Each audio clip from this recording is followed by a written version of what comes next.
Greetings and welcome to three guys from different walks of life. Share a single bedroom apartment together. What can they do except start a podcast? It's the Mount Rushmore podcast, starring Richard. Hello. And Michael. Howdy, I'm a cowboy, maybe. And a ghost who lives in a toaster, me, Jeff. Hey guys, this is the Mount Rushmore podcast. That's how all of the that's how the toaster. messages get conveyed to us. Because the ghost toaster doesn't speak, but it will toast his requests onto the bread. Message. Hey guys, could you clean up? Yeah. We're having a party this weekend. Yeah, that's right. Do the dishes. Who made these long distance calls to Phoenix? I told you we're moving from MCI to Sprint. I told you guys. The lease is in my name, the toaster. Well, the toaster has the best credit score. Yeah, that's clearly. true. That's true. So this is the Mount Rushmore of bad sitcom premises, and who chose it and why? And explain I yourself. did. Typical Richard. Oh, what a Richard thing to say. That's funny that you say that because I want to bring something up. Oh, okay. Oh. Well, I was just going to say that I just kind of came up with the idea. We talk a lot about, I know we did the episode on weird children's show premises. Yeah. So this felt like a natural extension of that, kind of the next good one to do next season for the grown-ups. Yeah. This falls into Richard's Mount Rushmore of topics selections. Oh, does it? Well, because you have four. You have unsavory characters, Yeah. including like conspiracies and stuff like that. Yeah. You have questioning of the work, which is something like this where you're not sure what the premise is. You don't like the Rock and Roll Hall of Fame stuff. You're you're unsure of the decision makers. Right. Another one is music. Okay. Because you just like music. And then the last category is just like Richard's potpourri. That's just like the Smells like oeuvre cinnamon. of Ricardo-ness of things that you like to talk about. Las Vegas. Sure. I think some of those are even centered around a badass story they have about That's tempting true. fate or cheating Yeah. death. I Yeah. generally want at least one good Richard story. You have good Richard stories. Yeah. It's No, not always. Jeff Cast. No. I mean, let's Rich, not. rich cast. But I do like that. Like, I like to be able to to Mount Rushmore your Mount Rushmore topic Yeah. choices. I feel so used. Well, That's why you are the first in the credits on this show, because you're the leading man. That's Yeah. Thank you. Yeah. So Richard chose it. Michael begins. this is a very broad topic. There's a lot of things that are bad on sitcoms. I sometimes wonder why they are ever good. Like after a form that's been around for more than 50 years on television and preceded it on radio. Yeah. When we say bad sitcoms, like how is it But even? it's not just. I It's think the here's the thing. premise. It's not just bad sitcoms because there's a ton of bad Yeah. sitcoms. So what I did is I set myself some ground rules. Oh, I think he's got categories. I don't. Oh. No, I actually, Smells like categories. It's just a whiff. It's a whiff of categories. It doesn't stink of categories. So I set myself some rules and limitations. No workplace comedies. Because, in general, I don't think you could make a real bad sitcom premise because you work at the garbage factory or, the dump. It's like, or Cheers, whatever. Yeah. Whatever it is, you put someone in a workplace, everyone can relate to that. It's not a bad. You can make a bad sitcom, but the premise itself is like, Yeah. okay. No monkeys. Okay. Because, I don't know, monkeys. Yeah, they're funny. Wait, At some point. Oh, we're gonna get into this. Okay. then. Are At these some point- self-imposed? Yeah. Oh, okay. These are so I thought no monkeys because everybody likes monkeys and I could understand why someone would be like, okay, it's like Cop Rock but with chimps, and you're like, I'm in. Yeah. I got Chimp's it. not a monkey, Everybody by the way. knows how popular Cop Rock is, Chimp is not a monkey. but you know what I mean. No, I don't. Oh, good lord! And then the final one was no sci-fi. Yeah, I just didn't want to. because sci-fi is such a Sci-fi broad feels premise. It feels like it because you could do anything with sci-fi. So Like I thought about Small Wonder, which is one that came up in the Facebook Live video that we shot earlier, and I realized, lonely person builds a teen or a kid robot, and then tries to raise it as human. Yeah. That's basically the plot to AI, yeah. and nobody thought that was some people thought that was a shitty premise, but you can get away with it because it's sci-fi. What the hell? So my first choice Okay. It's sci-fi. is sci-fi. It's Cavemen. We talked about it on the live broadcast. Yes. It is just it doesn't translate to being a 22-minute thing. It's a joke. It's a one-note joke of, Neanderthals. I'm sorry, Neanderthals. I don't want to alienate. How Cro-Magnon of you to say that. Have evolved continuously with Homo sapiens, and they exist as a minority. But they're just as smart. They're just as arrogant. They're just as, shitty, and they're just trying to get along in the same way. But like, what works in the 20-second, 30-second Geico commercial ad doesn't like. It's just like this can't. This no one. There's a reason that it lasted one season, that they filmed 13 episodes and 6 of them aired. It just wasn't. Yeah. It just wasn't good. It didn't have anything to sustain it. And you haven't mentioned yet the Nick Kroll effect. The Nick Kroll was in. The aspect of feeling like it is an extended product placement. Or that too. Like being that is a very good point. Is like when you know the origins are from a commercial selling insurance. Like, I don't need The General as a 22-minute, once-a-week sitcom. With Shaq making a cameo every episode. It's just like this. So, it was just bad. And I think. Well, the California Raisins had a show, didn't they? Yeah. Yeah, they did. Or they had specials, at least. Well, and you remember the 90-minute Where's the Beef expose? I think where Cavemen 2 suffered is that they were trying to address like some social issues and race issues. Yeah. Via the Cavemen. Yeah. As templates. But like, we have these issues that are already going, and you can do them with real people and it's like real ethnicities. It's just like, what you don't need to dumb down this topic to put it, You're not Norman Lear. You're the Geico people. Yeah. Knock it off. I would see a 22-minute Gecko commercial. It's basically Rango, which was a pretty decent movie. Yeah. True. Okay, Richard, what's your first choice? All right, so my first choice is My Mother the Car. Oh, wow. Starring Jerry Van Dyke. Yeah. One of the, not only a terrible premise, but one of the worst sitcoms by critical acclaim of all time. Basically, the idea is that Jerry Van Dyke buys a beat-up Dusseldorf, I think it is, and like a 1920s car, because he hears his voice being called to him in a female's voice, his name being called in a female's voice. And it turns out it's his recently deceased mom who is somehow inside the car and is talking to him. What the fuck? And it's got Avery Schreiber, if you remember. Oh, yeah. The Doritos commercials. Doritos commercials and stuff like that. As like this mustache twirling bad guy who wants to buy the car because it'll complete his collection. Sure. So that's their attempt to try to build in like a regular villain to the show. Yeah. And it's just like, it's amazing that it was created by Alan Burns, who went on to create like Mary Tyler Moore and Rhoda. And the team that was involved with like Rocky and Bullwinkle. Yeah. And all these great shows, like James L. Brooks was involved with it. And it's just this example of, you can have so many creative people, and yet the idea can just come out so badly mangled. Yeah. Is this pre or post Herbie? Pre-Herbie. That's interesting. Yeah. There were a spate of magical shows or Bewitched, I Dream of Jeannie, The Munsters, where a person was living in an unusual circumstance, and they were very successful. And there were hayseed shows, Green Acres. Yeah. Petticoat Junction. Petticoat Junction, essentially the Andy Griffith Show. And this feels like this should have successfully fallen into like a Mr. Ed type category where it's goofy, but it works. There's an example of a premise that is probably not a great premise, but it worked for some reason. And it was a feature, I think, and then it came, I thought it was a film after.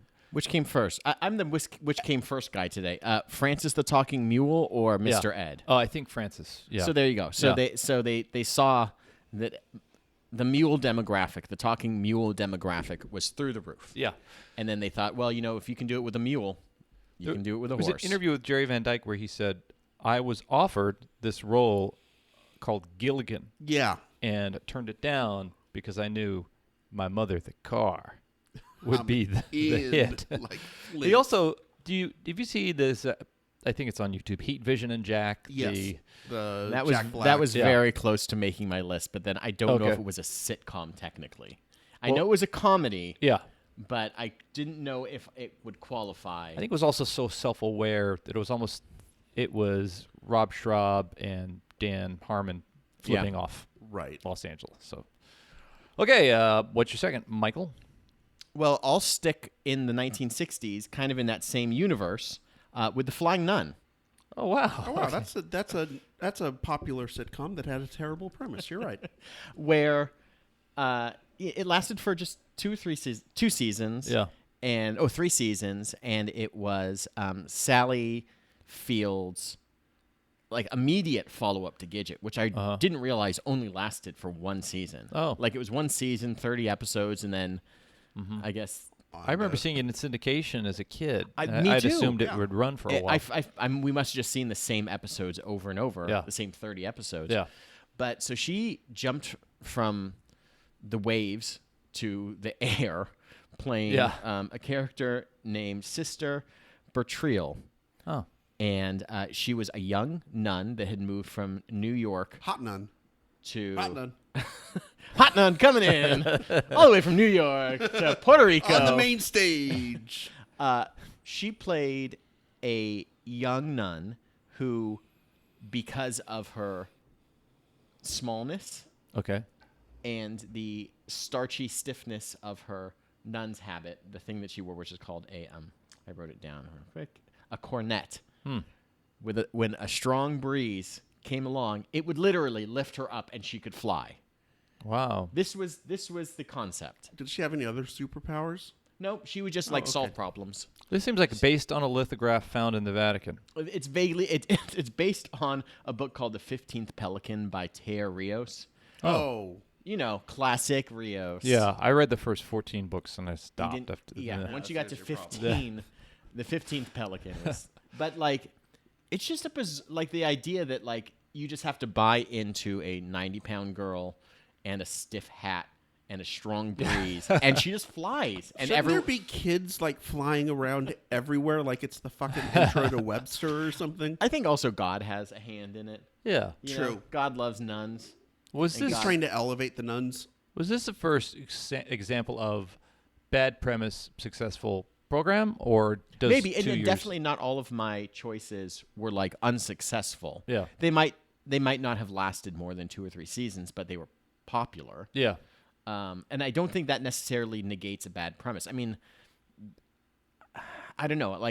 But this is just ridiculous. Like, what's the name of the show? The Flying Nun. Okay, well that's a metaphor for something. No, she flies. Okay, well she's got what, a jetpack? What's going on? Yeah. No, the wind and her starchy headwear, and like there'd be episodes where she it would get wet and she couldn't fly. That's like unbreakable level of weakness. What happens? It's slightly damp. Okay, I guess so you're grounded. You can't save the day. Yeah, well, okay. But everybody loved her. You know, Sally Field is such a charming character, such a charming person. That, I think she could probably pull off anything. Was this around the same time as The Singing Nun? This was, I don't know. The Dominique. Yeah. This was 1967 to 1970. I just recall it. Was it in color? Because I recall seeing it in black and white. But that it was in color. Black and white. Okay. Gidget 2 was, I think, started in black and white and shifted to color. Okay. Or maybe after 66. Or maybe I just watched it on a black and white TV. Yeah. I was watching Hooper a couple days ago.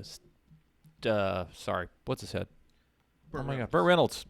And Sally Field is so charming in that. She turns a few seconds of screen time into this, you remember her through the whole movie. Yeah. And her father was a stepfather was a Hollywood stuntman who was essentially inspired the whole movie. So she is, I think, a second generation Hollywood person. Well, I think she did all her own stunts for the Flying Nun because they look terrible. They looked awful. You watch them and it's just someone on a wire rig, just like kind of hanging there. Well, I thought you meant they shot her through the air. Like she was really airborne. I know that we just shot a Facebook Live thing. It was great. And our green screen technology just far Top notch. Far superior. far superior to that of 1960s. Singing Nun, by the way, 1963. Oh. So that would have been before that. So I wonder if there's some sort of like, well, we can't do the Singing Nun. That's Yeah. already been Yeah. done. What else could a nun be doing that would be weird? Fish police, Fish police?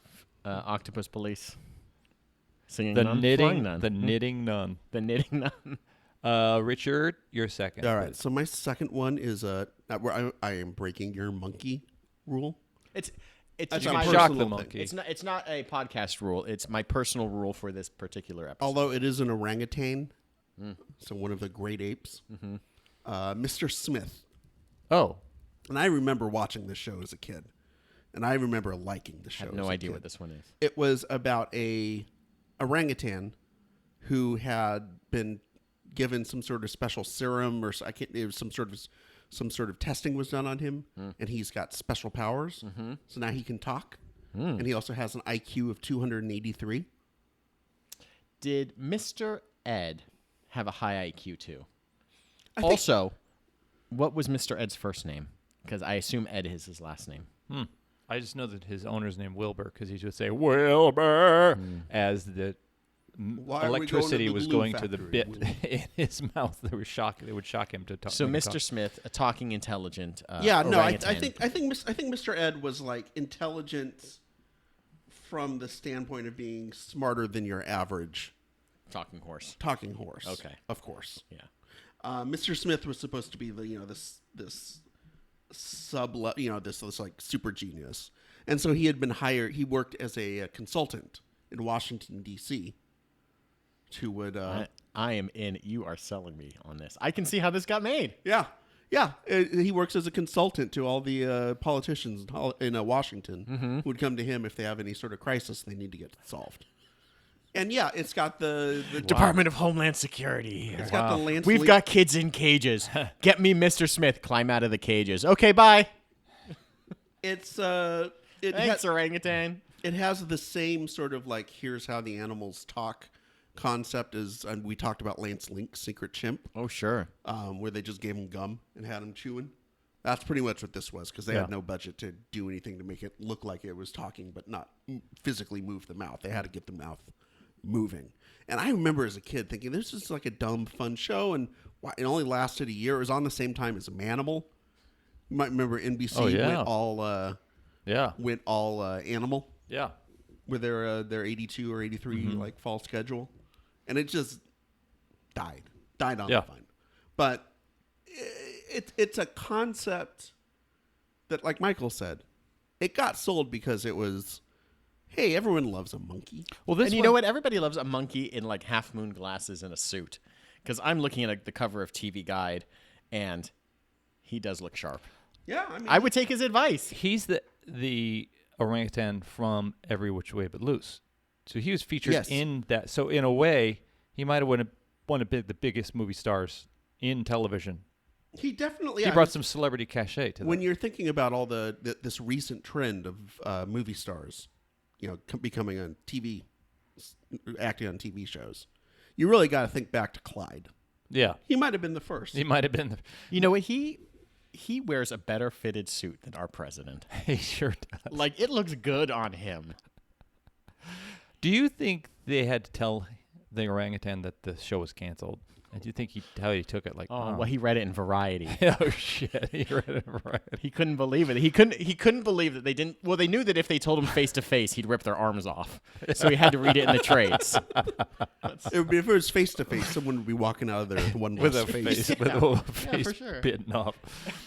All right, we're gonna take a commercial break from our Mount Rushmore bad sitcom premises, and invite you to go back, and if you think these sitcom premises are bad, go back to our the premises that have gone through our 160 past episodes of the Mount Rushmore podcast. There have been so many questionable premises, but I think they're all enjoyable because they have the common ingredients of Misters Winfield and Manfredi through them. Unless we've got guests, because often there's amazing stellar guests. as there often are in sitcoms. So go back, please download, rate, and review. You can find us you might be listening to us on Spotify, you might be listening on Stitcher, iHeartRadio, and do other podcasters a solid and go out and listen to their things. Before I say that, I want to say, and you can also suggest a topic. Go to our Facebook page, Twitter, Instagram, and let us know the premise, whether bad or good, that you'd like us to deal with on our next episode. Some people in the past who have suggested premises have ended up on the show, and it was miserable. Please support podcasting in general. Here's a podcast that we love. Hey, are you a jock that likes comics? Are you a nerd that likes comics? Do you feel left out sometimes? Well, then we've got the show for you. I'm Imran. And I'm Anthony. He's the jock. And he's the nerd. And we host the Jock and Nerd podcast at jockandnerd.com. If you're looking for fun, entertaining, laugh-out-loud geek chat over all the latest Marvel, DC shows and news, visit jockandnerd.com. Full spoiler podcast, lots of swearing. You're such a jock. You're such a nerd. Oh, come on. Shut up, nerd. Okay. And we're back. Mr. Winfield, what is your third choice? Okay, guys, the fall season is coming out. We've got a mid-season replacement. What show can we bring back and reboot? Okay. Can we do this for one episode? Because that's all that aired. Oh, shit. Sure. It was a British TV show called Heil, Honey, I'm Home. Also on my list. Is it? That's Yes. a triple score Wow. for each of you because that was also suggested by a viewer, Okay. a listener. Who was it? Do you know off was- the top of your head? If not, Let no me big look it deal. up. Somebody named A. Hitler. Yeah, Mr. Himmler. I'm going to look From because it was Argentina. pretty great. So I'm going to look at that. Well, While you're looking that up, why don't you give the premise of the show? the premise of the show is it's set in 1938 in Britain, and Adolf Hitler and Eva Braun live in an apartment building next door to their neighbors, the Goldensteins, and it is a just situation comedy where Hitler's doing very traditional family sitcom type stuff. It's basically the Honeymooners, but set in pre-war Germany or England or wherever Yes. it's supposed to be. Yeah. And, he walks in the door and says a catchphrase, which is like, "Heil, honey, I'm home." And then, the fake audience laughs, very much like I Love Lucy. I was amazed at this. It's amazing that, one, this show would never come out in America for the obvious reasons. Two, England or Britain are very open with what they put on TV. Like, they will kind of... Their level of humor and their... I'm trying to think of the word I'm thinking of. I'll come back to it. But basically, like, I could see this as a British show being greenlit because it's high concept, because it's mostly poking fun of sitcoms. Yeah. And that's like they're using the premise of it's Hitler in the 30s in England, and in the only episode, Neville Chamberlain's coming over for dinner, and they're trying to... And the Goldensteins decide to drop by, and he's like frantic because he wants to get them out of there. Yeah. And so... Did you watch the episode?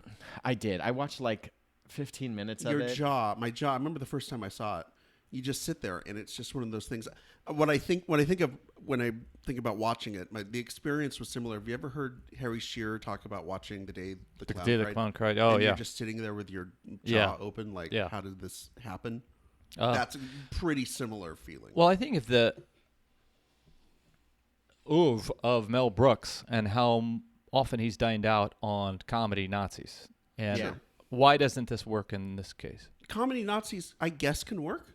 I mean, I actually thought about putting Hogan's Heroes Yeah. down because on its face, the premise itself is a wacky POW camp during Yeah. World War II. Yeah. Really? Here's the thing. When you watch it, and I guess I would encourage you to watch it, but not where people can see you watching it, because otherwise it looks like you're watching a Hitler show. You can see where this might work as an SNL skit at like 12:40. Yeah.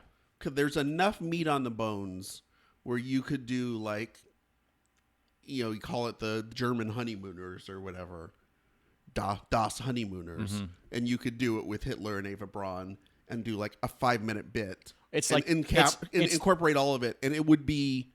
I could see where that would be funny. It's it the just rever- doesn't last. It's You the can't reverse carry it. Cavemen. Yeah. Oh. You can take it from 22 minutes down to 5 minutes, but you can't imagine watching this week in and week out. Are we asked to empathize for the main character? No, Like, I mean with- I think they treat all the characters as if they're very traditional. You know, he's like the dopey husband. Yeah. He comes home late, doesn't tell his wife, he's in trouble. Oh. I think that there are a lot of elements here that went into like the satire in the Matt Parker and Trey Stone, That's My Bush. Do you remember Yes. that? No, I never saw it. It was pure satire in the same sort of form. They're just making fun of TV sitcoms, but they put it in the White House with a dopey president and his wife and all this stuff. You know, do you recall that they were going to do a sitcom based on whoever won the election? Oh. It was either going to be about Bush or Gore, and the other one was called like That's So Al. Yeah. If Al Gore won, like they were going to write the same basic type of story. It was all going to be satire about sitcoms, and I think that there are a lot of bones of that in this. That's just pure satire. Yeah. But I think it was just bad. Just don't do Hitler. Yeah. Yeah. You can have Nazis, but you can't really have Hitler. Yeah. Not Yes. the actual Hitler. Yeah. You can have an actor playing Hitler. Yeah. Like the producers, but you can't have real ordered the murder of 6 million Jews. Yeah. Hitler. That guy. Yeah.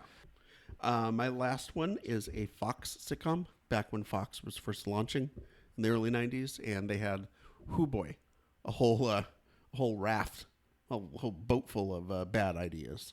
This one might have been the worst. It was called Whoops, with an exclamation point. Oh, I assumed that was going to be on there. Yeah, it is a sitcom about what would happen after the nuclear holocaust. Hilarious. Yeah, Oh.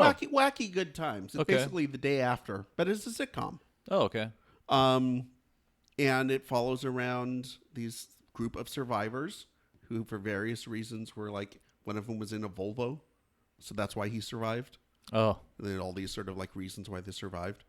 And they all wind up in this farmhouse together, and they have to try and figure out how to become farmers and live off the land because everything around them is destroyed. Wow. I never heard of this. Oh, Funny stuff. yeah, you can really see where it's really rolling with the... Well, it's funny because Oops. even though, take a show like The Last Man on Earth, and the comedy is with this obvious kind of moronic guy who is traveling around the country collecting art and drinking himself because he feels like he's the last person alive. And it works because I think the performances are so good, and it's a little bit higher concept. It's post-apocalyptic, but you never quite get what caused the apocalypse in.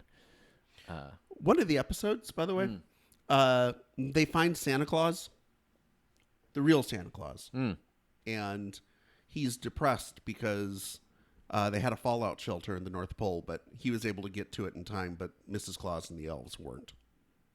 Jeez. That's the episode. Wow. That is... Was There this- is one thing to be like, okay, we're going to go dark and play it for comedy. That's just like... That's like Twilight Zone-y of like, maybe it is Santa Claus at the North Pole just building toys for all the children that don't exist anymore. Oh, God. And he just has millions of toys What stacked year? up that he could never deliver, but that's the only thing he knows how to do. God, how sad. Or it's like Burgess Meredith with all the books. And his glasses with his break. glasses broken. 92. That's 92. the year it came out. You know, reading about Toy Story and hearing the studio notes on Toy Story being adamant that these characters need to be wisecracking, edgy. These toys need to insult each other, like real people do. It seemed like there was a very cynical streak in entertainment, which they felt like if you didn't have edge, you weren't going to be relevant anymore. All right. So that was exciting. That's fun. That was a fun one. That's fun. So yeah, that it basically pictured Gilligan's Island, but after the Holocaust. Okay. Done. Picture that in your head. All right. Got Okay, it. good. Okay. Now add an exclamation point to that. End of it. Oops. All right, Michael Winfield, it's your time in the sun. my last choice isn't a bad show. It was a good show. It was a funny show. It was a show that made a career for one of our most beloved actors. It's Bosom Buddies. Oh, wow. Good. The premise is Neat. ridiculous, though, Oh, yeah. because two advertising guys. One's a copywriter. The other's Peter Scolari.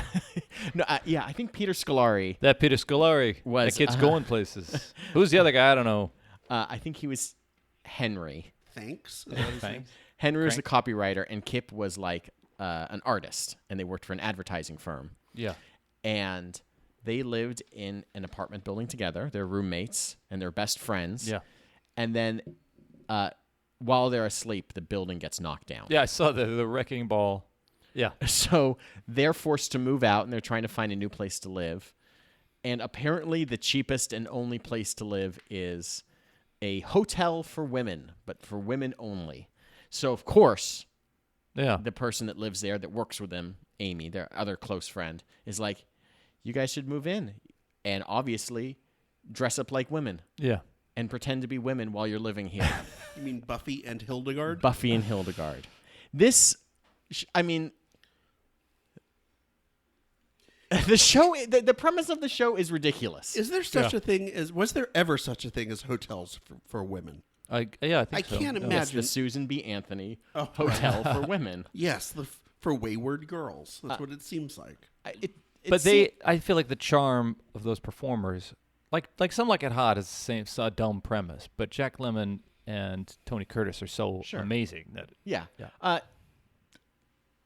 The show feels like they came up with the title, Bosom Buddies, and Yeah. then they're like, oh, well, there you go. Yeah. guys with boobs. Yeah. Done and done.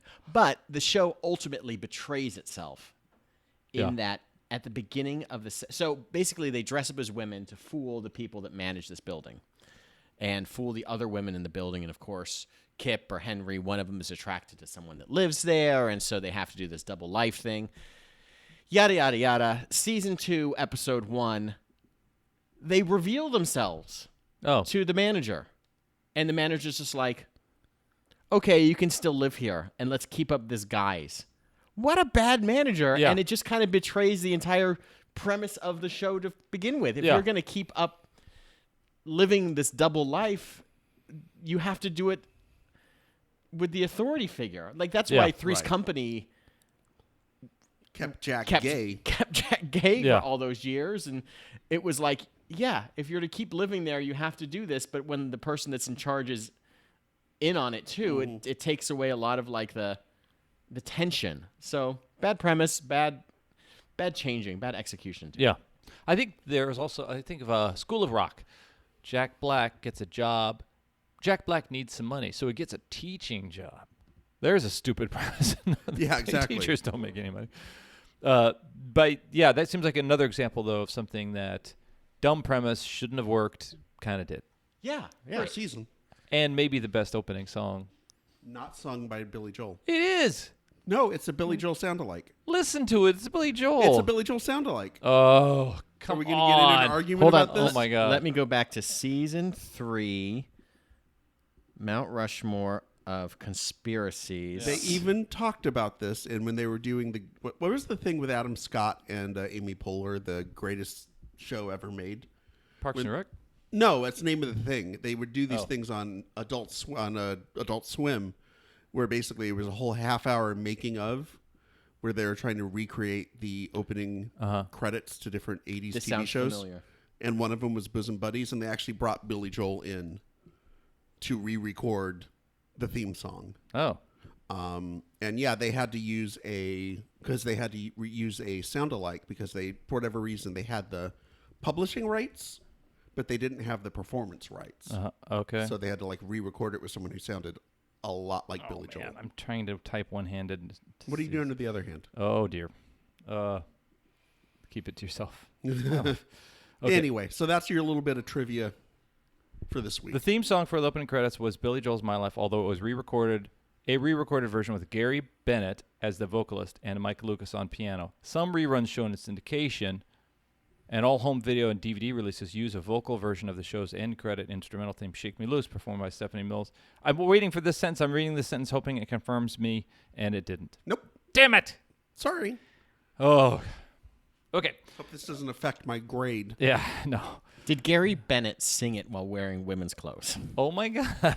In character. Well, it He's was a method women's. singer. Yeah, it was a women's only recording studio. Wow. Gary Bennett. Good on you. Okay, so that was the Mount Rushmore of bad sitcom premises, and we realized some of them, even though they were bad premises, they were still good sitcoms, but the premise is still a premise and still sucked. So you guys, I'm just going to ping-pong around here.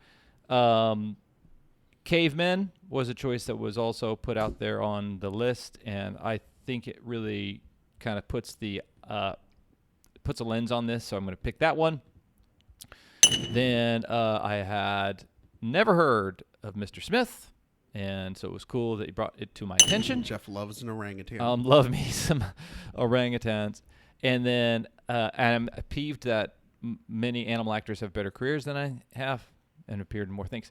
You both get 3 for Heil, Honey, I'm Home. 6. Because it's doubled up. Because it's doubled. Okay. And then the last one, since I look like a frickin' jerk. Yeah. Bosom Buddies. Whoops. I'm upset with losing the points for that, but I'm okay to make Jeff look like a jerk. No, So it's kind of a double bonus. Ain't nobody It's a gotta win for make both of us. look on the Winfield. bright side of life always. Yeah. This has been the Mount Rushmore of, hey guys, it's me, the talking toaster. I forgot he's back. Oh, that's right. I can't talk. I just burn You messages just into burn bread. messages into your toast. Hey, Jeff, I got a message here from the toaster, Michael. It says Oh, you can't toast that. This is not a cable Write show. that on toast. This is broadcast. Oh. This is on UPN. The butter my buttons. This has been the Mount Rushmore of bad sitcom purposes. I'm Jeff. I'm Richard. I'm Michael.